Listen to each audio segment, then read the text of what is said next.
G'day and welcome everyone. This is Weekly Nerd News episode 5, the offline edition. Hopefully the sound and video is in check this time. It is Tuesday the 15th of July and we're about 7:30 PM as I'm recording. I'm currently downloading, well I was until Origin decided to shut down, the new Battlefield DLC, which is Dragon's Teeth. So I'll just quickly start that up again.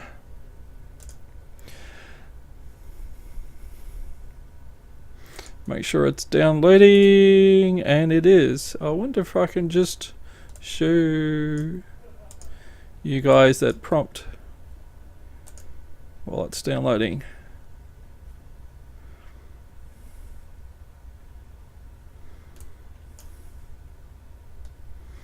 I will try again next week doing the live stream at a slightly reduced rate. So I'm just going to see if I can insert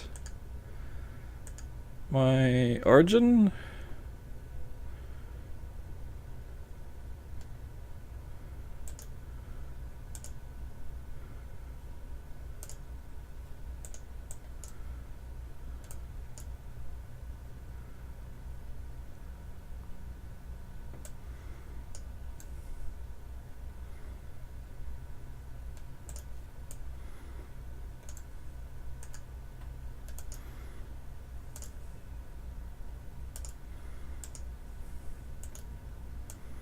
And it doesn't seem to be doing anything.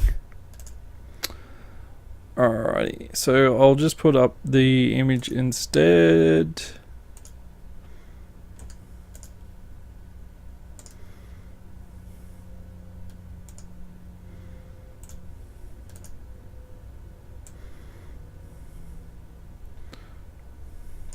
Alrighty, so this was the image I was just took off my background.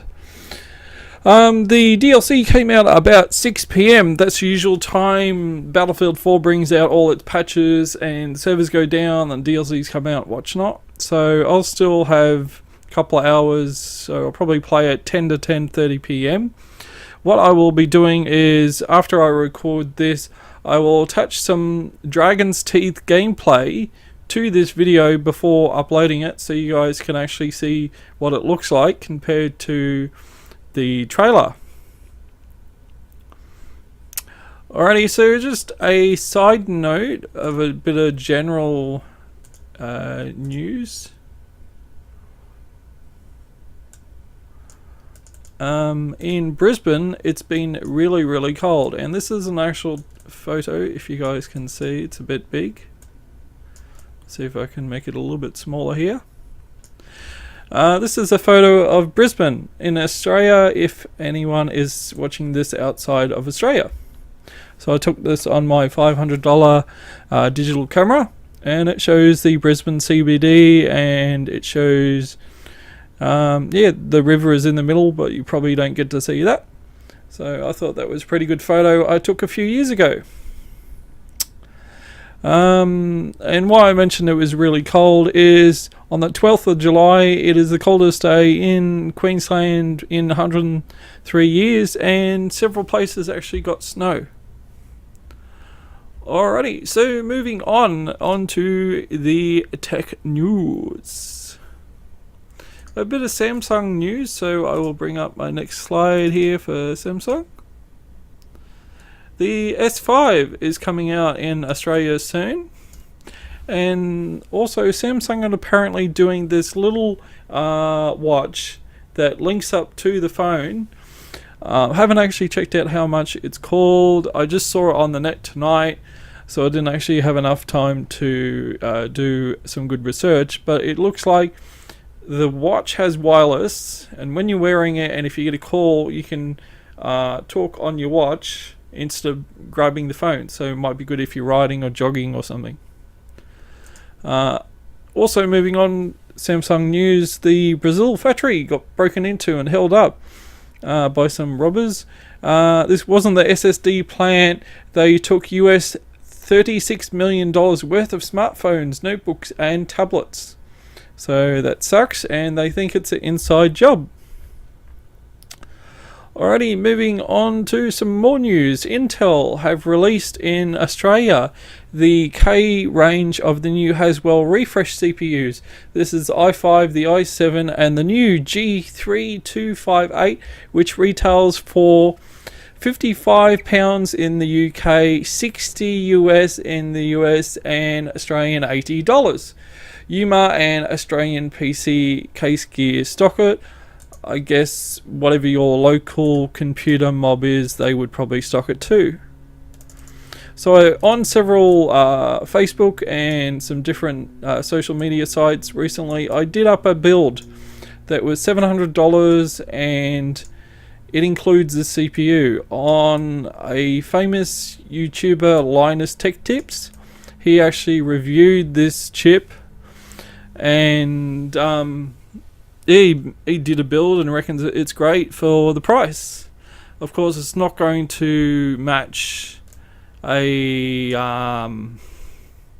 $300-400 processor, but it's pretty good that Intel's actually got a sub 100 overclockable CPU. These only work on the 9 series motherboards, so these are the H9, Z89s, all the new Haswell refresh motherboards.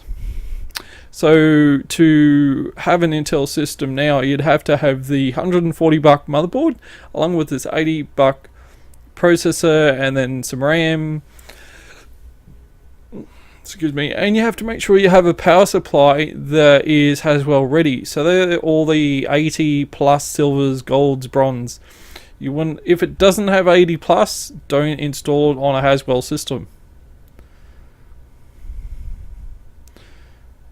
Alrighty, so what else do we have? Yes, Raspberry Pi launched their new Model B. Apparently this version has an extra USB port, micro SD support, and Engadget website has a big blurb. But so go over and check it out if you like the little embedded PC that runs off a USB power source. Kingston also brought out a new cool gadget. And I would love to get one of these little new toys. They do. I'm just trying to find the picture now. Here we go. So what this is a USB stick. So for example, for anyone that doesn't know what a USB stick is, that's my broken one. And my Sony one. So that one's a 4 gig one, the other one's a 16 gig one. So basically what happens is this, instead of being a full size USB connector, this is a micro USB connector. Now micro USB is often on Android devices and mobile phones. So let's see if I can get right in, hopefully it focuses. So that port there is a micro USB port. And if you're wondering the difference, okay, so we have standard USB, and this is my phone charger lead. And then at the other side, we have micro USB. Pretty small. And I'll put them beside each other so you can have a look. There we go.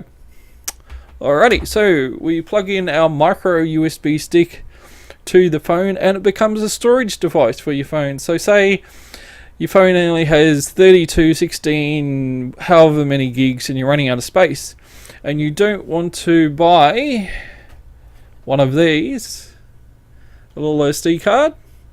Sure, no worries, you get one of these and you plug it in, and I'm pretty sure off memory the Kingston 8 gig model is $10.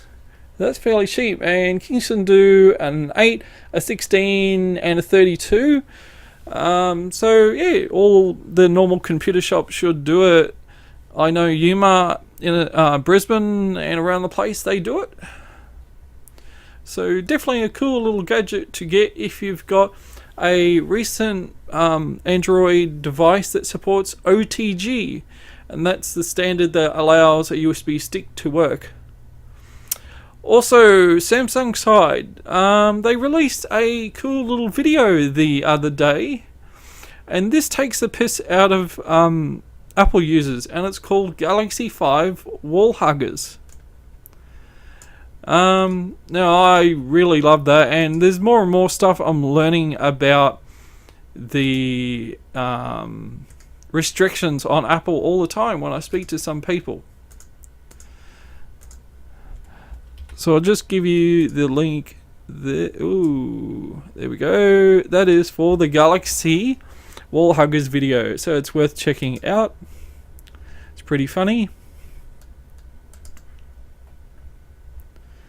Also, apparently you can get extra batteries for the Samsung phones and just swap them over if you run out. Going back to Google News, they've got a new Chromebook called the Pixel. Why do Google do this? First it was the Chromebook, which actually is on sale for US 30 in the US and Australian 30 or 35 at Dick Smith this week. So if anyone's thinking about getting one of those little Chromecast gizmos, I'd recommend it. Now it's actually decently priced. Moving back. This Pixel laptop is a really good laptop. It's a Chromebook, but it's $1,250 in America. It's designed to compete with Mac and Windows. It is not a gaming device. It'll work with Facebook games. It'll work with like Solitaire and stuff, but you're not going to be able to play Battlefield 4 or Star Citizen off this for sure. I will just have a quick look if I can find it for you.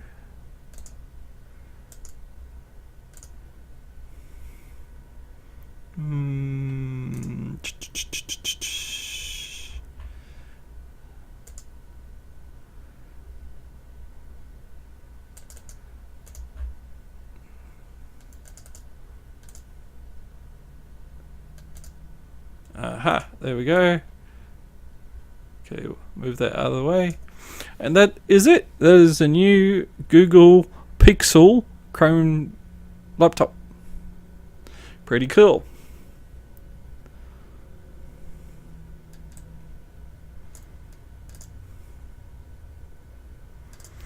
Alrighty, moving on. We have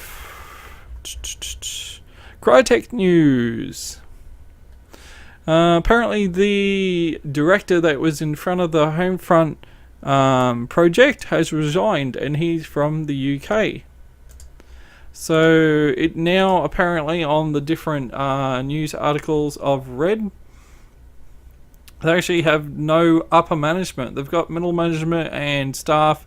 There's been issues with them not paying their staff. So yeah, they're going through major dramas at the moment, and it's good that the Star Citizen Robert Strace Industries mob have ex staff from Crytek working for them, so it doesn't affect them.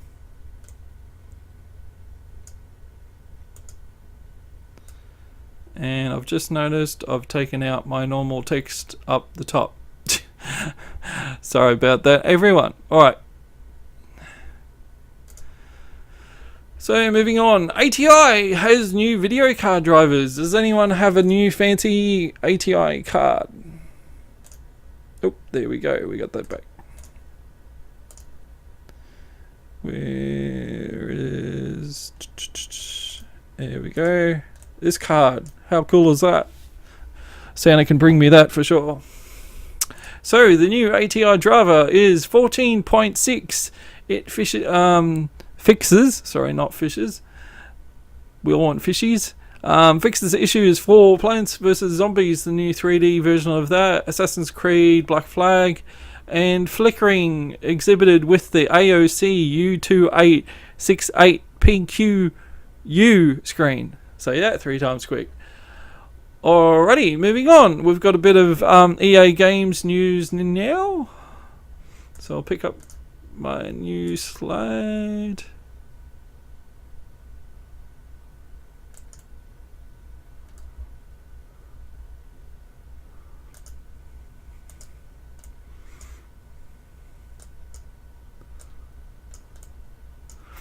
Alrighty, so Dragon's Teeth is released 6 o'clock as I said before, and I'll be attaching video for that. They're also doing a competition each day, giving away prizes daily, and it's called the Battlefield 4 Battlefest Battle Shots.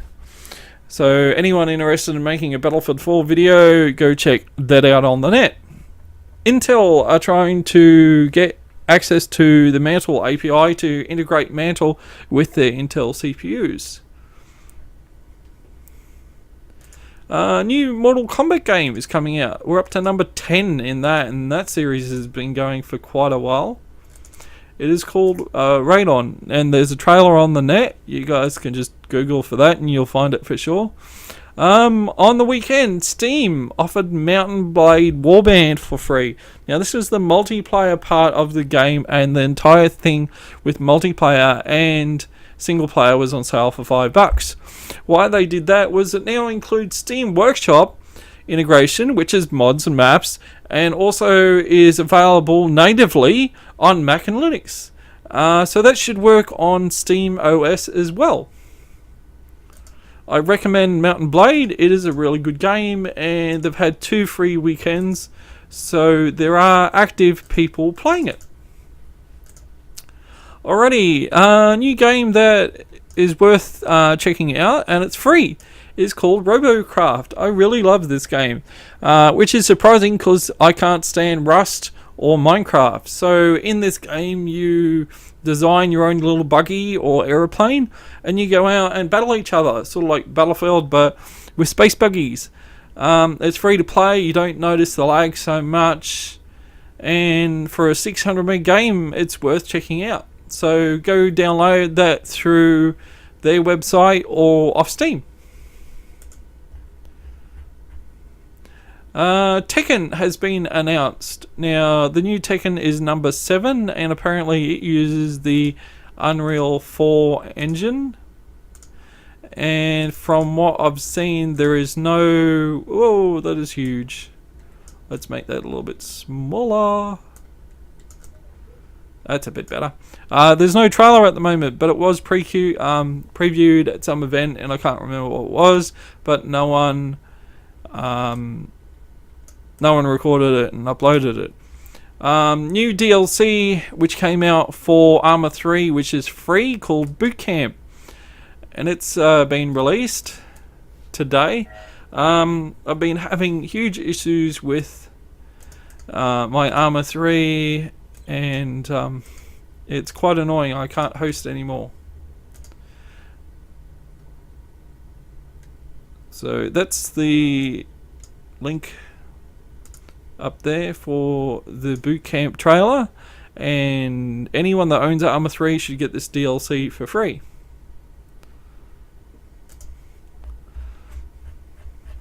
Alrighty, the Wolf Among Us Episode 5 was released the other week on Steam. If you like single player games, go check that out. A bit of Star Citizen news now. The Gladius ship was released the other day for limited sale. It is $80, no cargo, 1 person, small light fighter.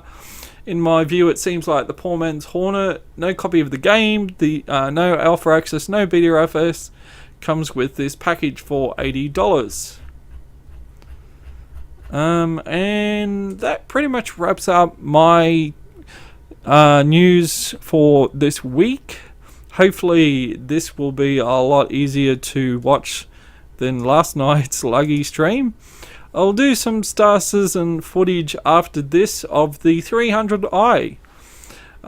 See what you guys think, and I will put up Dragon's Teeth. Anyway, thank you everyone for watching. I always like getting good positive feedback. Now that, even if it's something like you don't like something, here's how to fix it, or maybe try this, that's better than saying you suck, or your gameplay sucks, or you can't play COD for shit. You know, at least try to be helpful and suggest new things.